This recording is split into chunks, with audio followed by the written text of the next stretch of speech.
All right, guys, so Google I/O was yesterday, and we got some new products. We're getting the entire ecosystem for Google, and that will be a game changer when it's all said and done and everything is out and in hands. But today, the unboxing, just a quick video on the 7A. First impressions, not a review at all, but over the next few weeks, I will be doing comparisons with this going up against the 6A, the 5A, both of them together. We'll do photo comparisons and also going up against the Pixel 7 and some other devices.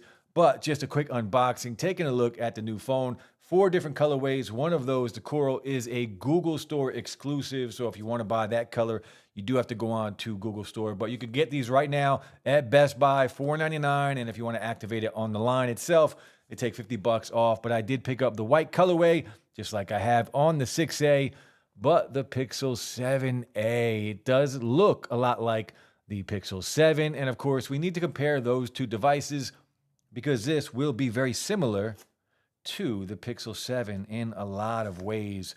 But I am excited to get this open, put my SIM in it, and just give you guys some content on this device. Already, I like it better than this. I love that chrome finish on the back here, but that same white color.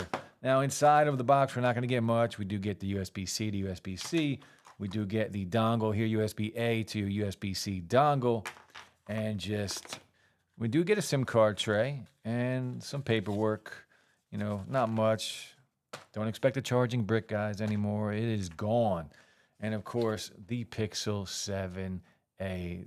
Which one you guys like better? You like the old look from the 6A, or do you like that silver finish on the back with the new camera bump on here? And of course, a photo comparison between these two phones will be something that we do. Size-wise, you can see basically the same in size. And if we compare it to the size of the 5A, you can see the 5A was a little taller. What do you prefer? You prefer the fingerprint sensor on the back like the 5A, or like we have it on the 6A and the 7A? But let's take this off.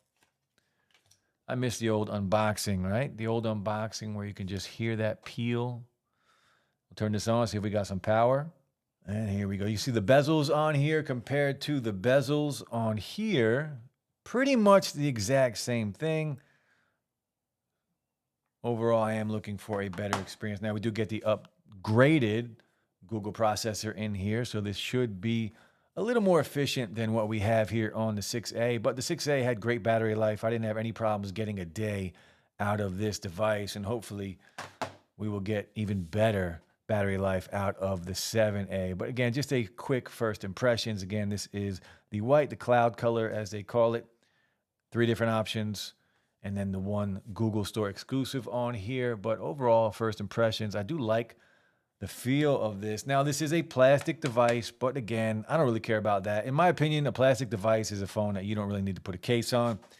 I rock this with the case sometimes I don't. But I will be taking my SIM out of here, putting it in the 7A. And again, we will get some more videos up for you on this device. And if I think it's worth it at this price, or if I think you should go with something like the 6A from last year, because remember, the 6A from last year is still in Google's lineup, and it's now, what, $299 brand new, or maybe even $249 brand new for this device, which is a steal at that price. But comparing this to, say, something like the Pixel 7, that is going to be one hell of a comparison because they are very similar in a lot of ways, and you can pretty much get the Pixel 7 for the same price as the 7A if you know where to look. But that's it, guys. Just a quick look at this phone, at this device. I'm going to throw my SIM in it, and we'll go from here. Just a quick look at Google's new phone. I'll be back soon, guys. Peace.